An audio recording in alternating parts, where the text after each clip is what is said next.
السلام علیکم ناظرین، اس وقت ہم موجود ہیں آنسوؤں اور تزکیہ نفس کی بستی یعنی شہر اعتکاف میں۔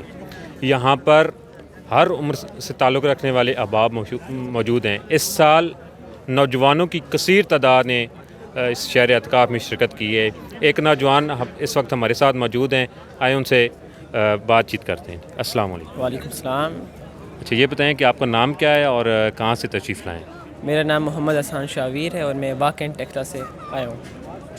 اچھا شاویر، یہ بتائیں کہ یہ جو شہر اعتکاف ہے، یہ اس میں آپ کو ایسی کیا چیز اہم لگی ہے کہ آپ ادھر تشریف لائیں؟ ادھر اصل میں ایک تو اجتماع، اور یہ اجتماع اصل میں آج کل کی دنیا میں ایک اس طرح کی صحبت کہیں نہیں ملتی، ٹھیک ہے۔ اگر صحبت اچھی ہوگی تو آپ جہاں بیٹھیں گے وہ آپ اگر کوڑی کرکٹ میں بیٹھتے ہیں نا تو وہاں بھی آپ کو اگر کچھ نہ بھی کریں نا تو آپ کے اندر بدبو جاتی ہے۔ اگر آپ عطر کی دکان پہ جائیں تو آپ کے اندر سے خوشبو آتی ہے۔ تو ادھر آنے کا مقصد یہ تھا کہ اپنے دل کا حوال بدلا جائے۔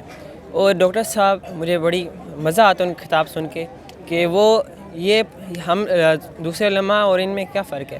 ان میں یہ فرق ہے کہ وہ بتاتے ہیں کہ آپ کو جنت اور جہنم کے لیے تقدو کرنی ہے اور اپنے آپ کو پاک صاف بنانا ہے، لیکن ادھر عشق سکھایا جاتا ہے، اندر سے بن کو بدلا جاتا ہے، پھر باہر کو اجلا کیا جاتا ہے، ٹھیک ہے۔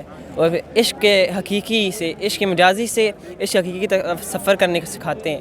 اور بہت کچھ ادھر تزکیہ نفس کے لیے باقی بہت مزہ آتا ہے ادھر۔ یعنی تربیتی کلاسز بھی ہوتی ہیں، اس کے علاوہ مراکز علم کی کلاسز بھی ہر ہوتی ہیں؟ لحاظ سے، یہ نہ کہ دینی، دنیاوی لحاظ سے بھی یہاں پر سوشل میڈیا سمٹس بھی ہوتے ہیں، باقی یعنی دنیا اور دین کو بیلنس کر کے چلتے ہیں۔ جس طرح ہمارے حضور صلی اللہ علیہ وسلم نے کہا ہے کہ دونوں کو بیلنس کر کے چلنا ہے، اسی طرح ڈاکٹر صاحب بھی ہم کو یہ سکھا رہے ہیں۔ بہت شکریہ۔